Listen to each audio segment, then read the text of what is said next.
शिव महापुराण की कथा कहती है, दक्ष प्रजापति के पुत्रों को देवऋषि नारद ने भजन में लगा दिया।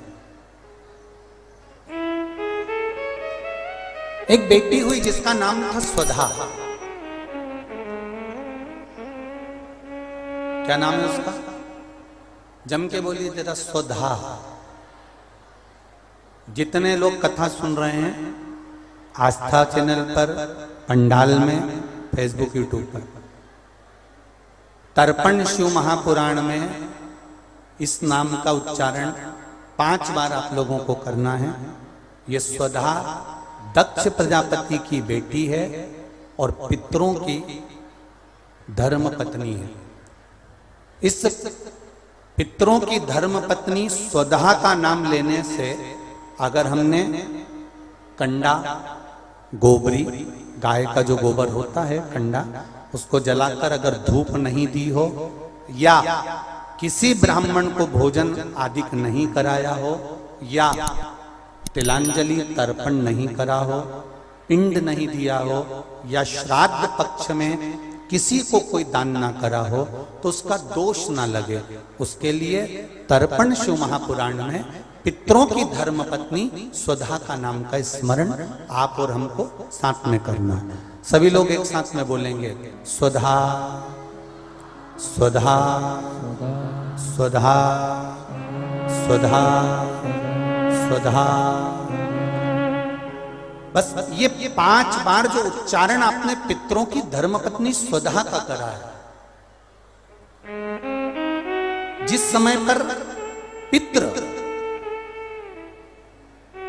पितृलोक से आर्यमा देव के साथ में हमारे यहां पर आते हैं, और मेरा बहुओं से निवेदन है, बेटियों से निवेदन है, माताओं से निवेदन है, मान लो आपको कोई ब्राह्मण देवता ने कहा कि आपके यहां पितृदोष है,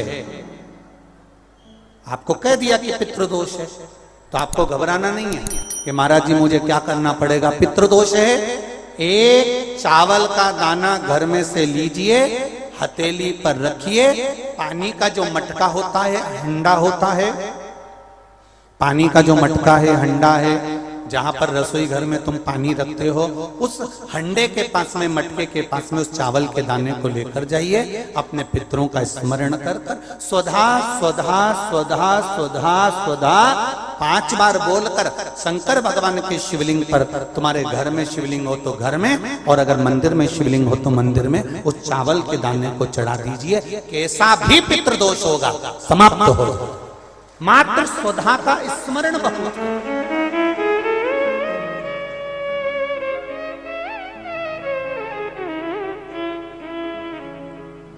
हम तो उनसे भी कहेंगे जिनका बार बार एक्सीडेंट होता हो, जो बार बार गिरते पड़ते रहते हो, बार बार एक्सीडेंट होता हो, बार बार उनको चोट लगती हो, बार बार, और उनको भी कहेंगे जिनको सर्दी की बीमारी या दमे की बीमारी या श्वास की बीमारी, उनसे भी कहेंगे कि श्राद्ध पक्ष में एक चावल के दाने का प्रयोग स्वधा नाम से अवश्य करें।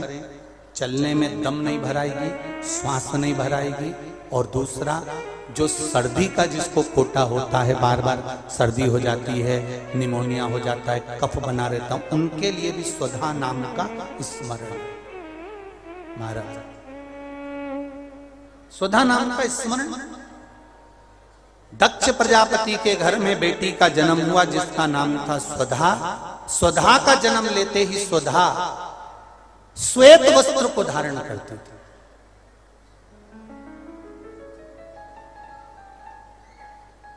कोई वस्त्र अगर स्वधा पहन रही है तो श्वेत वस्त्र धारण कर रही है। एक दिन माता प्रसूति ने स्वधा को बुलाया। स्वधा, आप इधर आओ। स्वधा आई। हाँ मां, बेटी, जब घर में इतने सारे आभूषण हैं,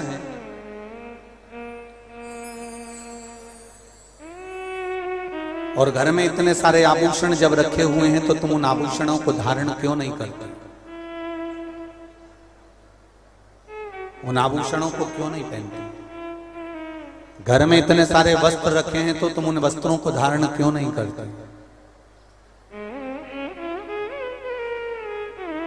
स्वधा कहती है मां, संसार सागर में जब किसी के प्राण छूट जाते हैं और प्राण छूटने के बाद वो जीवात्मा अगर अच्छी जीवात्मा है तो वो देवलोक चली जाती है, जो बुरी जीवात्मा है वो भटकती रहती, भटकती है। मां, उन जीवात्माओं के कल्याण के लिए मैं श्वेत वस्त्र धारण करता हूं। श्वेत वस्त्र, श्वेत चावल का दाना, श्वेत दूध, श्वेत दही, श्वेत शकरखंड, श्वेत पुष्प, श्वेत जनेऊ, श्वेत वस्त्र, ये मेरे शंकर भगवान को अति प्रिय लगते हैं। उसका कारण है कि उनको पितरों को मुक्ति देना पड़ती है, पितरों को मोक्ष देना होता है। आज एक प्रश्न किसी ने सीहोर ऑफिस में भेजा है कि गुरुजी,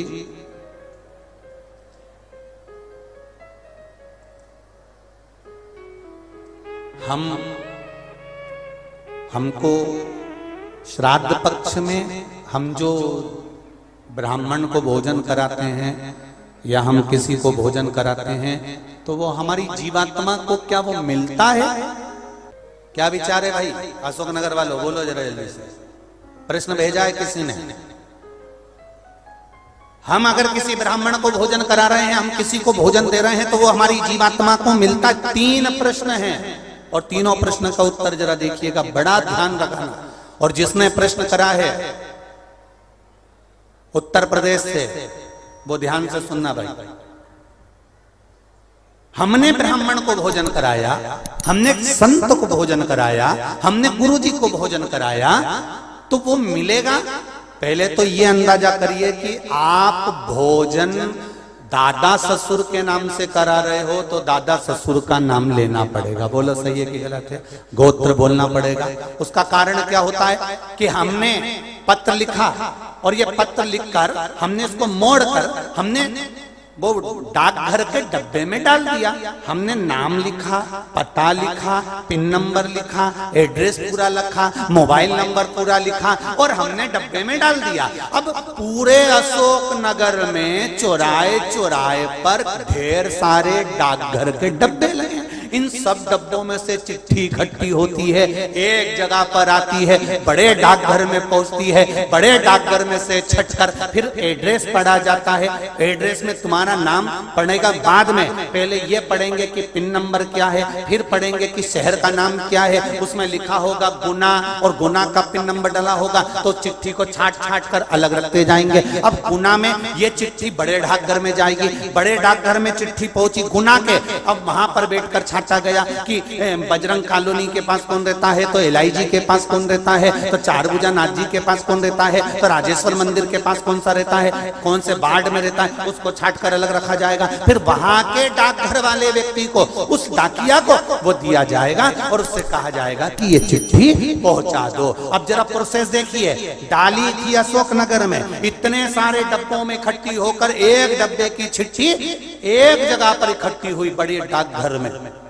वहां से इकट्ठी होकर फिर दूसरे डाकघर में गई, वहां से फिर धीरे धीरे डिवाइड होती चली गई। उसी तरह तुम्हारी लिखी हुई डाकघर की चिट्ठी जब वहां तक मुंबई पूना तक जा रही है और सही जगह नाम और एड्रेस है तो सही जगह पहुंच रही है। उसी तरह अगर श्राद्ध पक्ष में तुमने ब्राह्मण को भोजन कराया है, नाम और गोत्र लेकर कराया है, तो वो उस तक पहुंचता ही है, ये निश्चित है, उस तक पहुंचेगा। फिर दूसरा प्रश्न किया उसने, गुरुजी से पूछ के बताना कि गुरुजी तो कथा में कहते हैं कि मनुष्य की योनि छूटने के बाद फिर कौन सी योनि मिलती है किसको मालूम। ये गुरुजी ने कथा में कहा, तो हम भी नहीं कह रहे झूठ की हमने कथा में नहीं किया, हमने कहा। तो उसने प्रश्न करा, अगर वो दूसरी योनि में होगा तो तुमने जो भोजन दिया हो सकता है वो सांप बन गया, चींटी बन गया, झिंगूर बन गया, शेर बन गया, तो वो खीर पूड़ी खाएगा क्या? और पंडित जी को तो खीर पूड़ी खिलाने का बोलते हैं। फिर जब वो दूसरी योनि में पहुंच गया तो उसको खीर पूड़ी कैसे मिली? पंडित जी से, गुरु जी से पूछ के बताओ। तो हमारा निवेदन है, जब हम यहां से रुपया अमेरिका भेजते हैं तो वहां हमारा इंडियन पैसा नहीं होता, वहां डॉलर में चेंज हो जाता है। उसी तरह खीर पूड़ी भी डॉलर में चेंज हो जाती है, जैसा वो खाएगा वैसा उसे मिल जाएगा।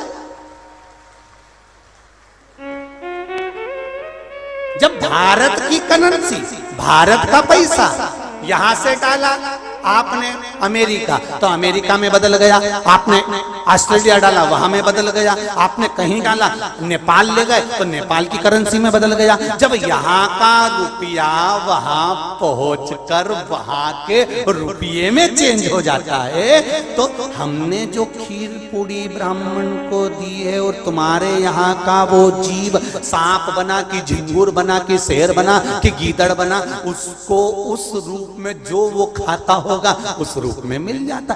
डॉलर चेंज, यहाँ की खीर पूड़ी चेंज, वहां जाते से।